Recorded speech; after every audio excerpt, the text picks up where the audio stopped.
Next, Donald Trump talked about annexing and conquering Greenland and wanted NATO to help the United States of America take over Greenland. Here, we have a lot of our favorite players, cruising around the coast, and we have to be careful. And we'll be talking to you.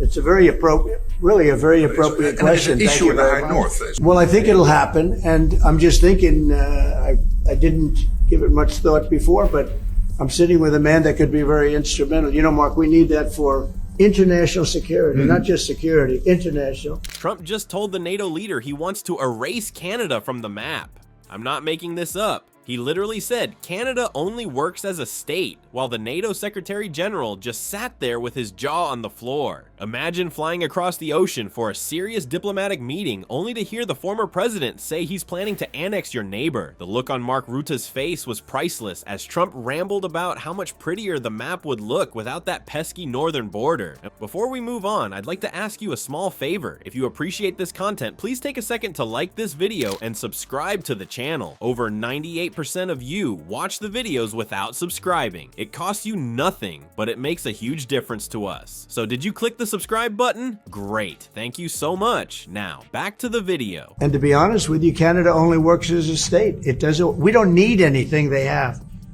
As a state, it would be one of the great states anyway. This would be the most incredible country visually. Donald Trump hosted NATO Secretary General Mark Rutte, who was there to try to shore up the NATO alliance, but all Donald Trump wanted to talk about was annexing and conquering Canada.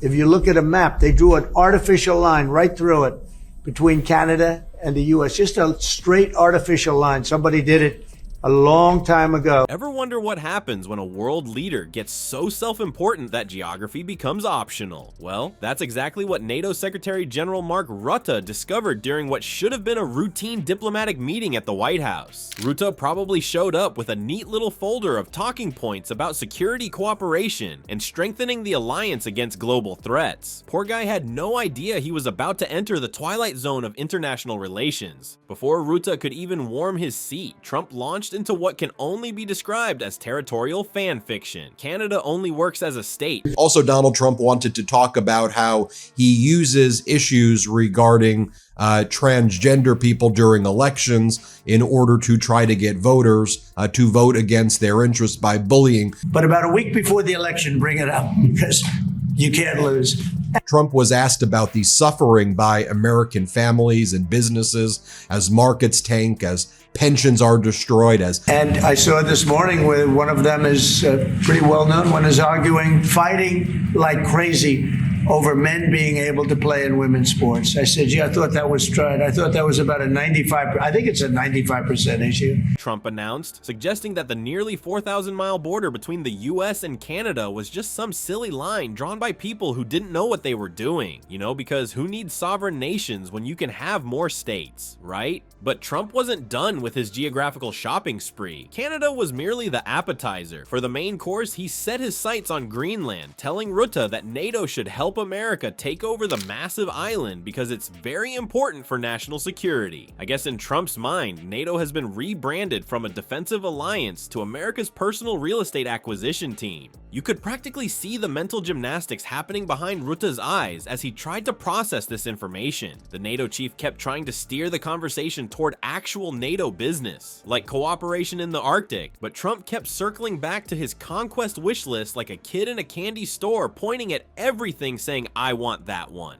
Donald Trump then continued to talk about tariffs on Canada, and he said, there really isn't going to be disruptions. We don't need Canada for anything. They need us. We don't need their energy. We have more than they do. We don't need anything. We don't need their cars. I'd much rather make the cars here.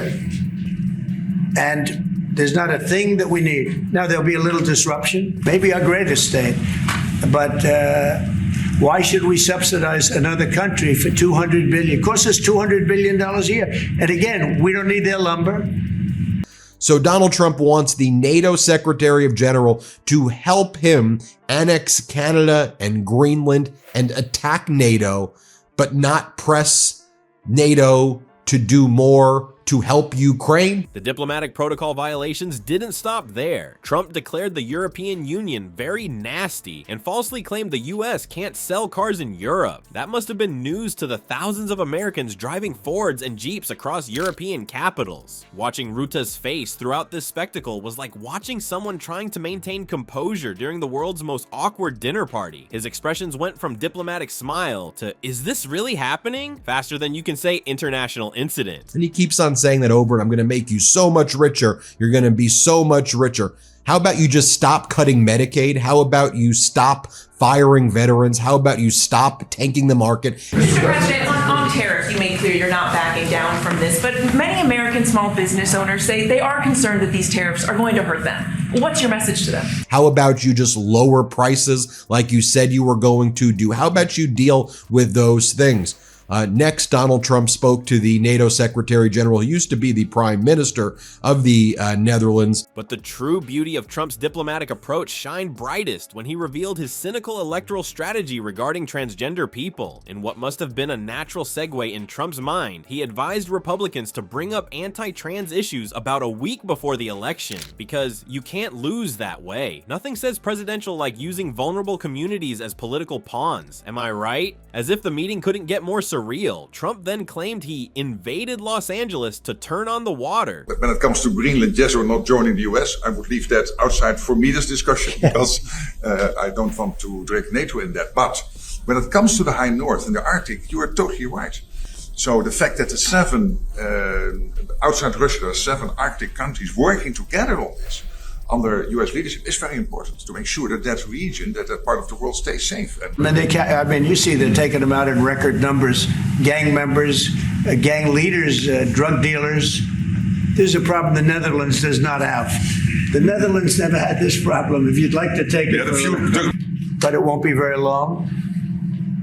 But they need us. We really don't need them. And we have to do this. I'm sorry. We have to do this. Yes. A bizarre misrepresentation of actions regarding California water diversion that actually caused significant agricultural damage. At this point, Rutte was probably checking his watch and wondering if there was an emergency button under the table he could press. The entire fiasco highlighted the Grand Canyon-sized gap between how international relations typically work and whatever alternate universe Trump operates in. In Diplomacy 101, they teach you that allies are meant to be treated with respect, not threatened with annexation or insulted to their faces while they sit politely trying not to look horrified. This wasn't just a bad meeting, it was a showcase of how quickly America's standing on the world stage can crumble when its representative treats international relations like a game of Risk played by someone who doesn't understand the rules. What we're witnessing isn't just some funny diplomatic mishap, it's causing real damage to America's global standing. European leaders are now openly questioning if the United States can be trusted anymore. As one German ambassador warned, leaving Europe to handle Russia alone has historically been a terrible idea. The consequences are already visible. NATO nations are rethinking their defense strategies, wondering if they need to go it alone because America might not have their backs. And guess who's loving this chaos? Every adversary who dreams of a fractured Western alliance. When a potential president is more obsessed with fantasy land grabs than defending democracy, maybe it's time we stopped laughing and started worrying. Donnie Diapers might think international relations is just another reality show, but the rest of the world is taking notes, and they're not impressed with our orange turds performance.